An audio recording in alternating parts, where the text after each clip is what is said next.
Hello, this is episode 1 of few episodes, and we will be talking about whatever I wrote before. And I uploaded this one on the YouTube channel, so you can find everything in the writing there.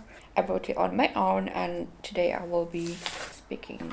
So let's start with the BRICS. What is BRICS? This was written in 2023, which is 2 years ago. However, I don't think much changed, just the general information. So the New Development Bank is one of the many with joint partnership for mutually accelerated growth, sustainable development, and inclusive materialism. They approved 32.8 billion US dollars, totaling 96 projects. At NDB, they dedicate to deliver sustainable long-term returns. They recently approved projects. The first one was in Brazil, water supply infrastructure project. China, Wuhan Smart Logistic Hub, Brazil, Aparecida de Goiânia 100 Years Infrastructure Program. South Africa, Brazil, China, South Africa, Brazil again, China again, and 2 projects in Brazil.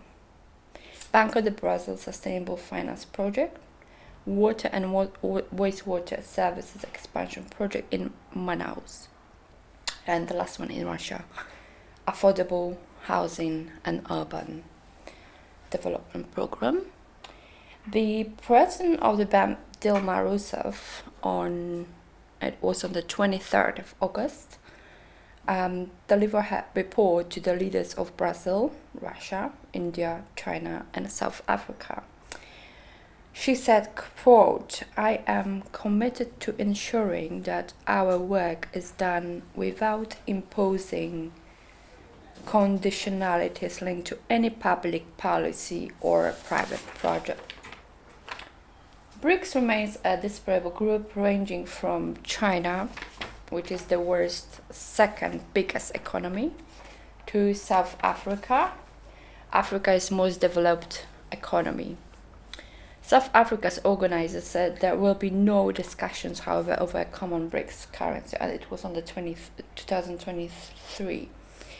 So there had no plans to discuss, however, of any common BRICS currency, which was an idea presented by Brazil as an alternative to dollar dependence.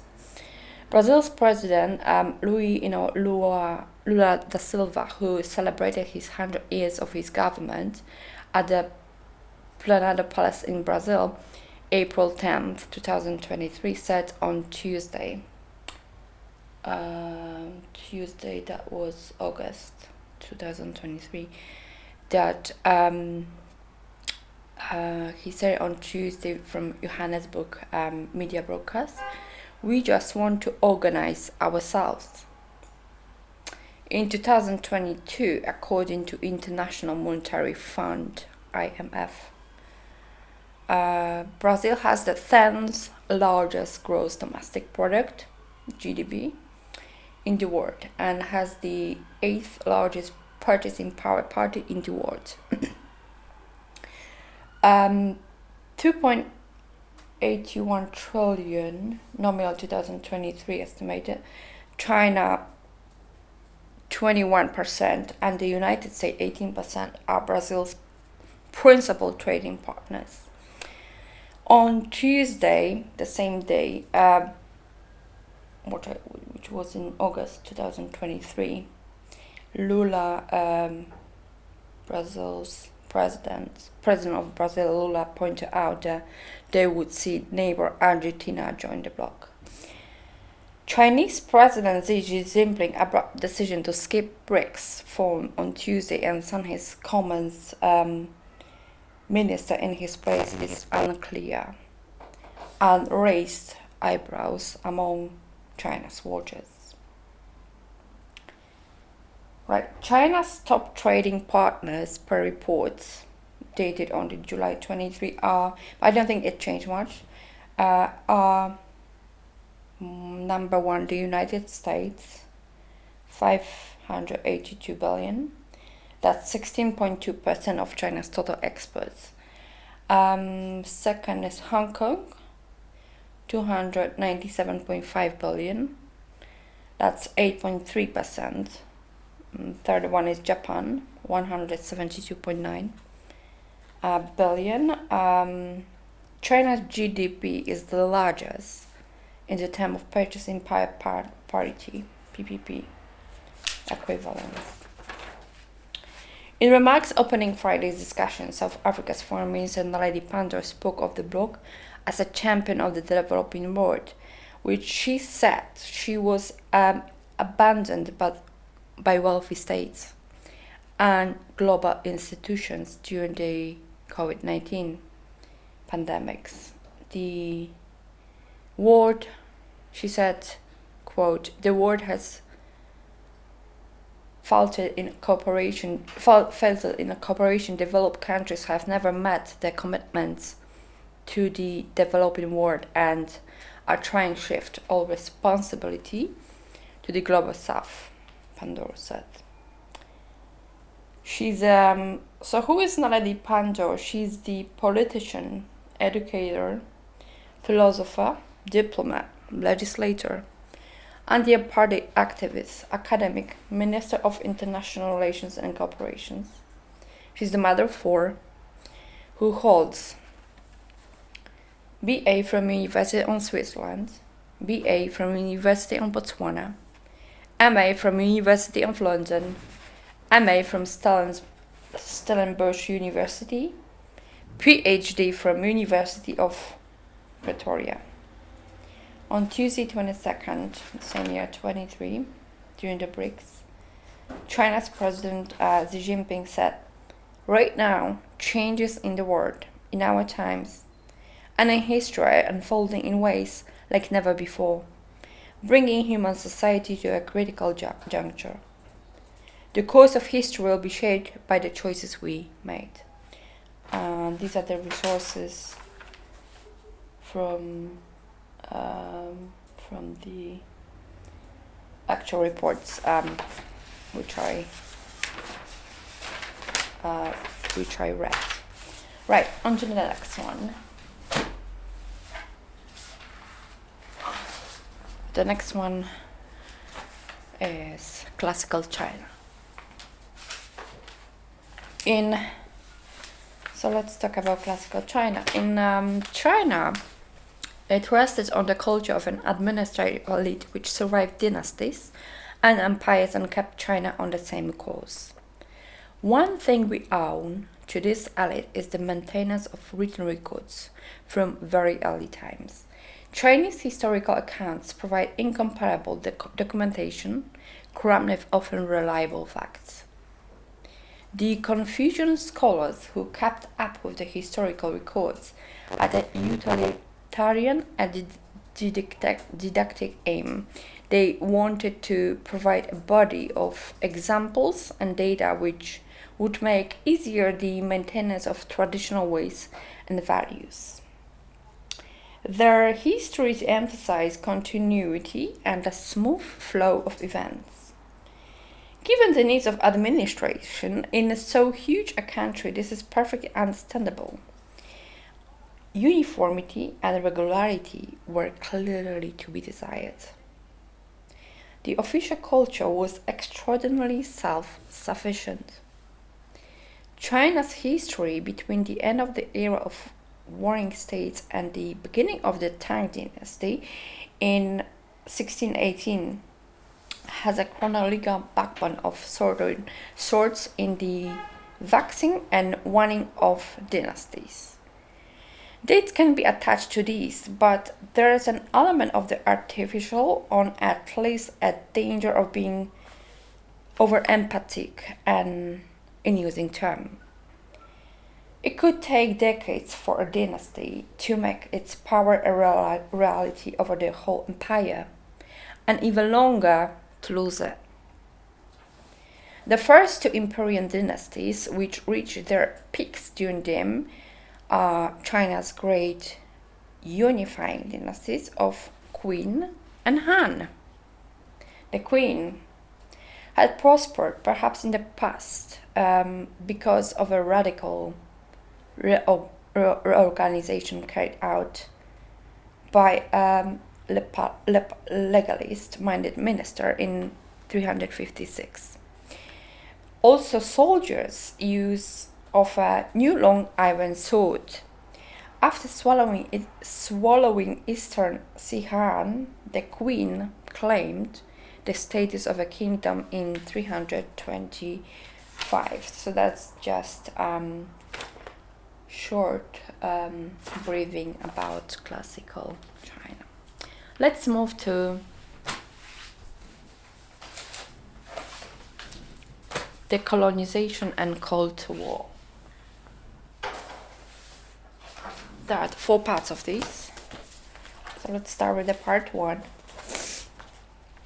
Right. So much thought had been given to the failure of the League of Nations to come up to expectations. One of its defects was avoided in 1945. The United States and the USSR belonged to the new organizations from the start. The basic structure of the United Nations resembled that one of the leagues in the outline. Its from essential organs were a small council and a large assembly. Permanent representatives of all member states were to sit in the General Assembly. The Security Council had at first 11 members, of whom 5 were permanent. Those were representatives of the United States, USSR, this Russia, Great Britain, France, at the insistence of Churchill, and China, at the insistence of Roosevelt. They believed that there was a strong likelihood that they would always be outvoted in the General Assembly, because US could rely not only on the votes of its allies, but also on those on its Latin American satellites.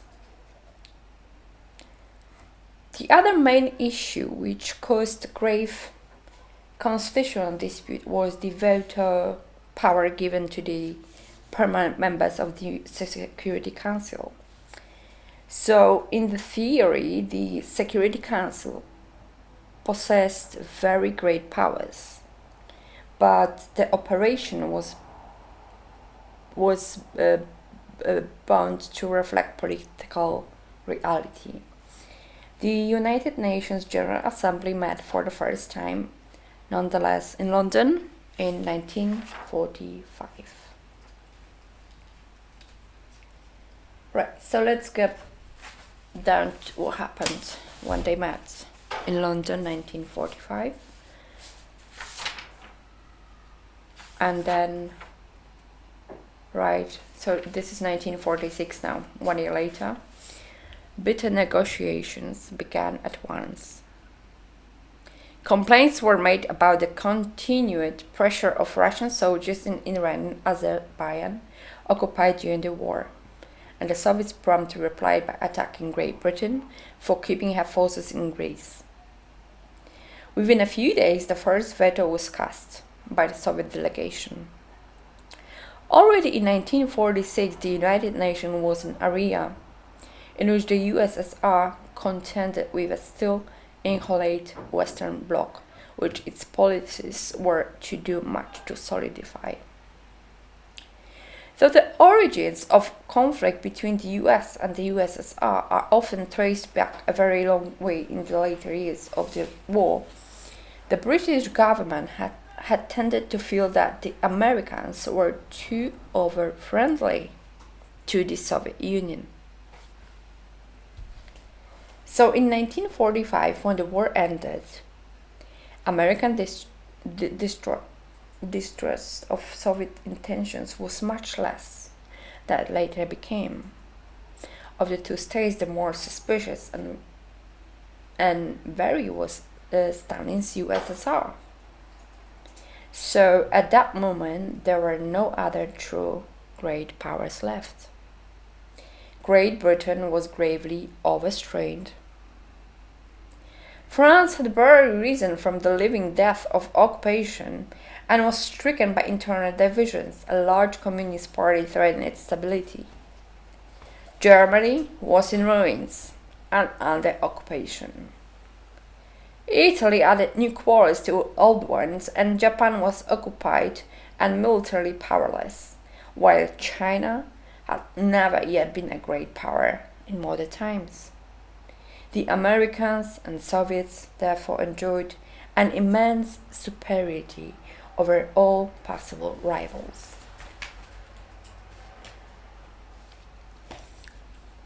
Right, part 3. So the empire of the Soviet Union had been won at huge cost. It now had greater strength than it had ever known under the Tsars.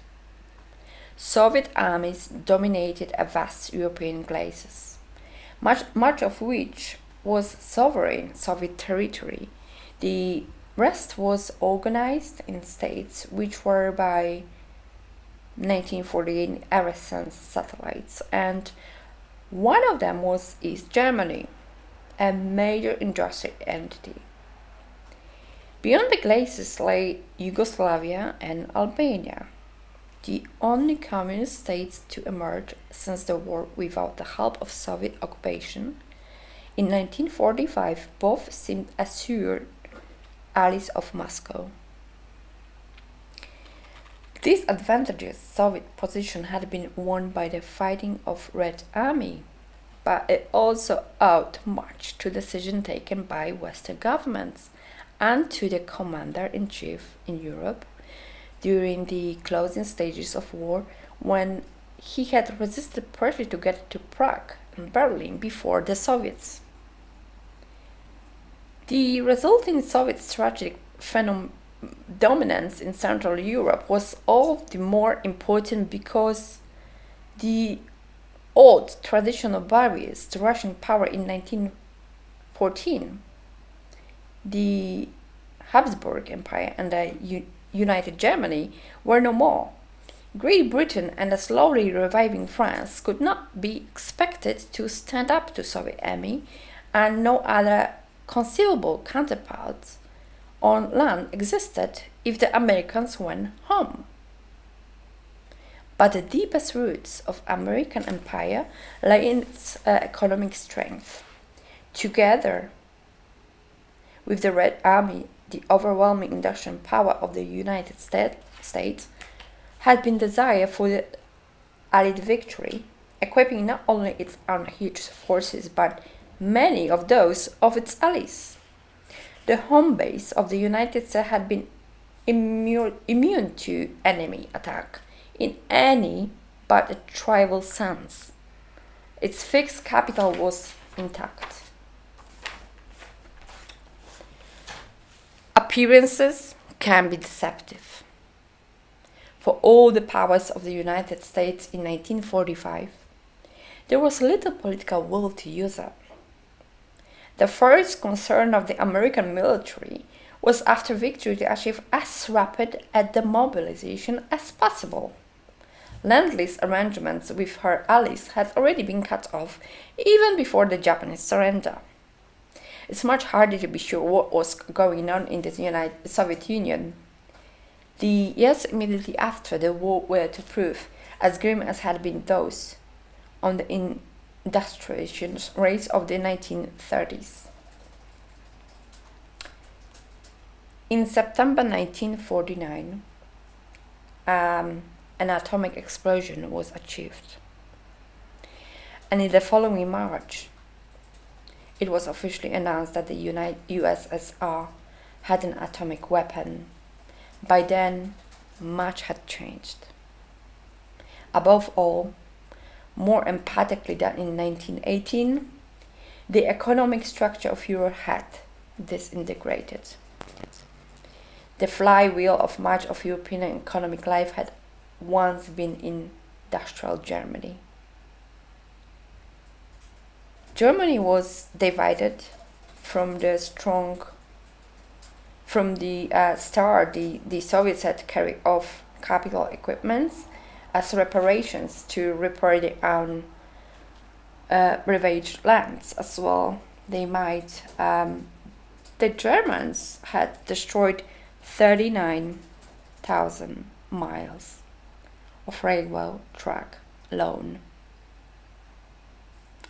Vice President Harry S. Truman and his advisors came to change American policies largely as experienced in Poland and in Germany. Yet soon the German economy soon bred friction between West and East. Stalin obviously feared any rectification of Germany that could lead to Western control.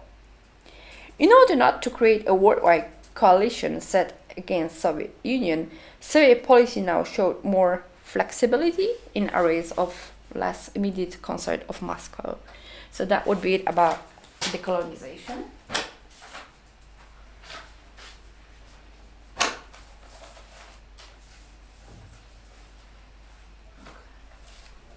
And now we have got, let's move to Chinese philosophy. And the second subject I will cover will be Indian philosophy. So let's start with Chinese philosophy first, and then Indian philosophy is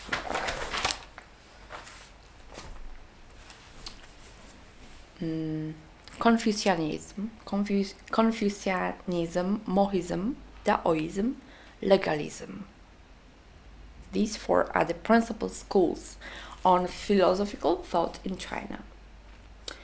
Contrasting the Confucian and Mohist schools with Taoism, all three with legalism, and all four of these with place of the yin in Chinese sensibility, shows what a rich intellectual history China has had.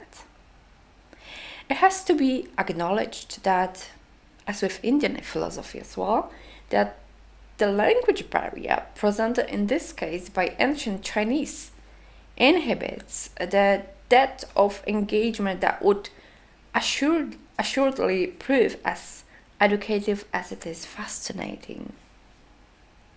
The theory is top-down.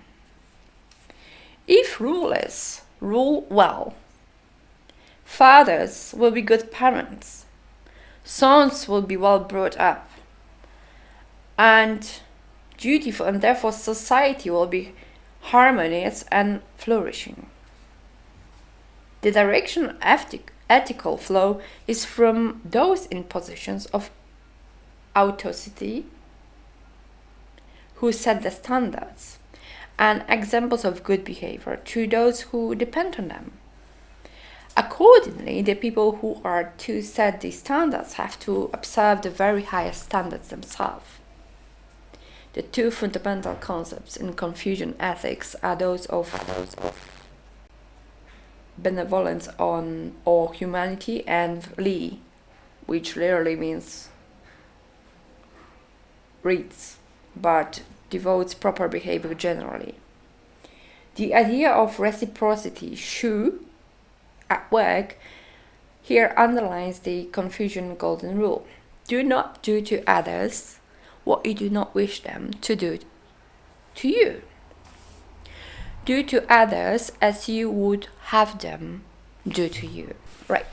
So this is Chinese philosophy 2.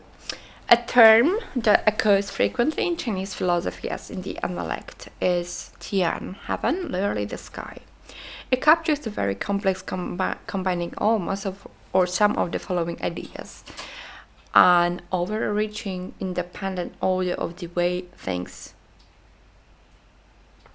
properly, what should be complied with in order to do things properly or rightly, natural law, fate, destiny, what is not within personal control, necessity. To become a superior person who follows the way of Ren, one needs to learn the 4 subjects taught by Confucius.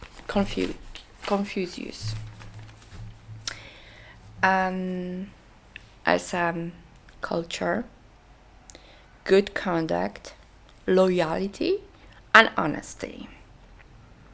King Wen of Wen and Mu was known as the cultured king. Cultured person respects and observes the lives, the practice of which ensures that everything is done with respect, courtesy, reverence, and discipline. The importance of Li for Confucius is that if due process is followed in the business of both government and ordinary life, everything will be orderly and clear, because the relationship will be maintained in the proper way. An interesting idea is in Confucianism is rectification of names.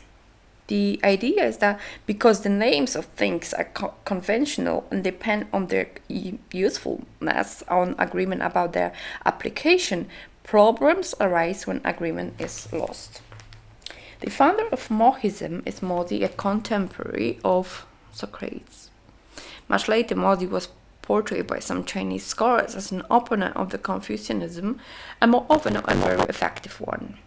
The text setting out Modi's thought, that Modi sets out its principal destinies in three versions, which some scholars see as representing the approach of three different factors within the school, where other scholars more plausibly see the versions as the result of editing in the text from very traditional, descending from Modi and the debates of his followers.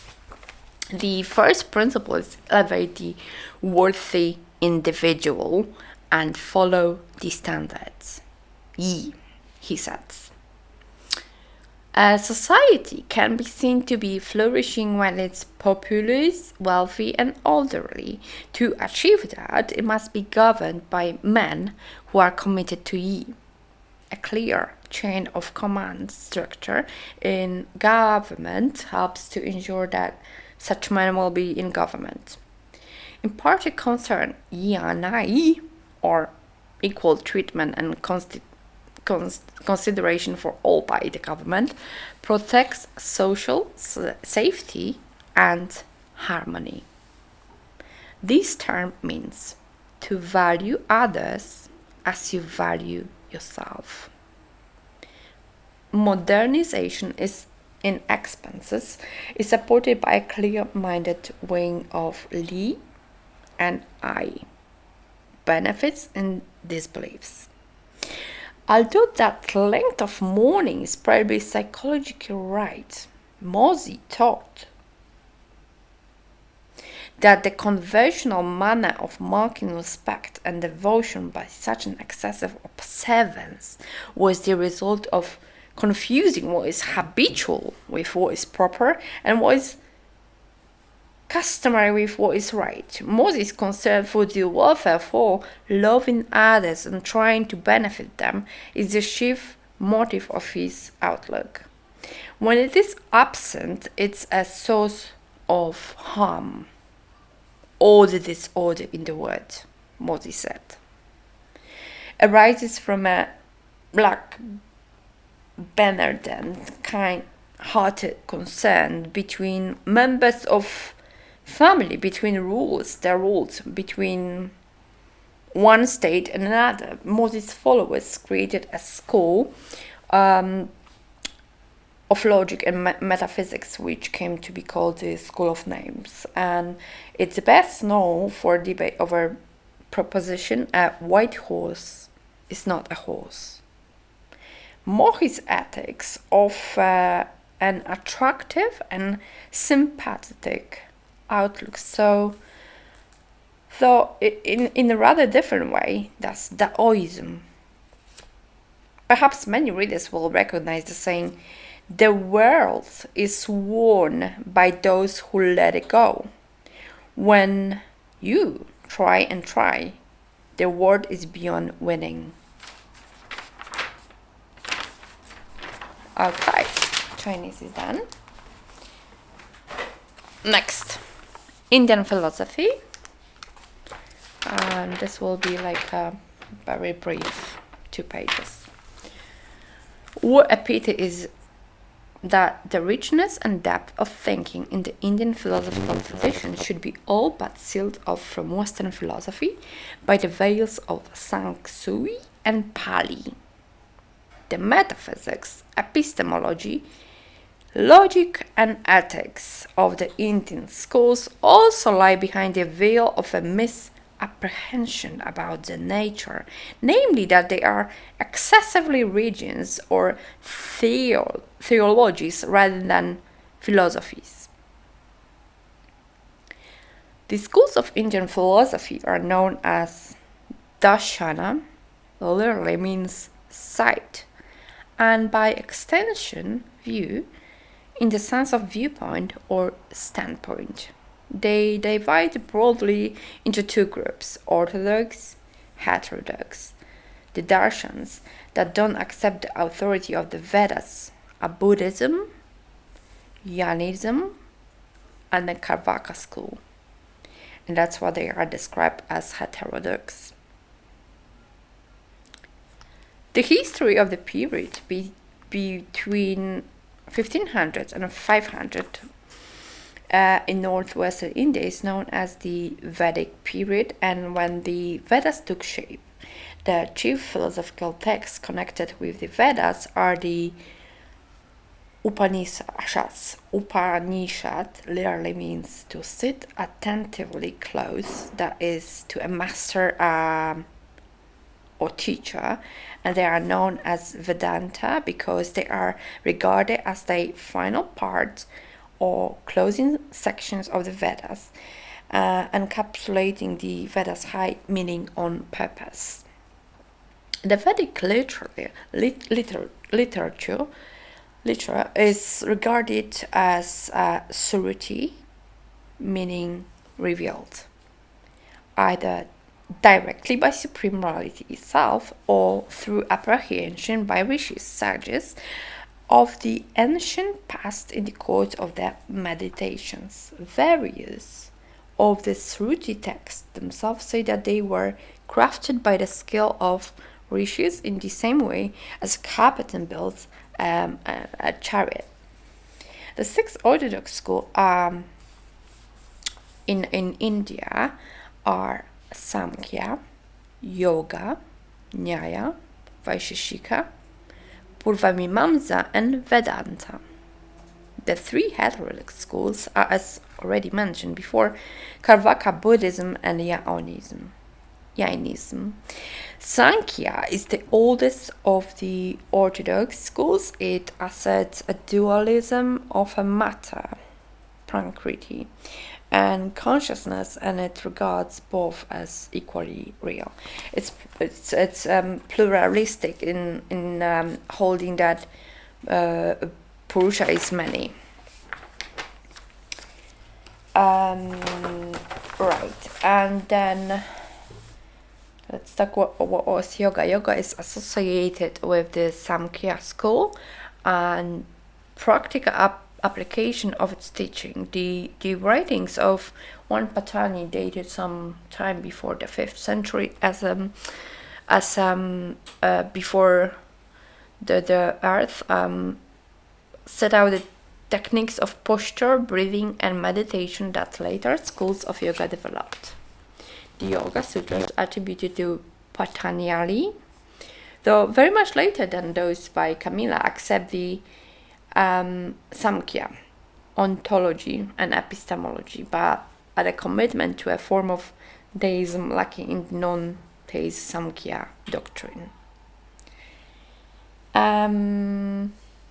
Next school is the Nyaya school's teachings on epistemology and logic were written down by Gautama in the 6th century, and in the Nyaya Sutras in advancing a form of direct realism. It emphasized the importance of critical evolutional of the sources of knowledge, pramanas, it's called in India, which is identified as sense perception, interference, and the testimony of experts. Next school, Vaisheshika. is a variant of and development from Nyaya school. The school proposed a naturalistic and atomistic metaphysics, arguing that everything is composed from indestructible, indivisible, eternal atoms, which is called Paramanu in India.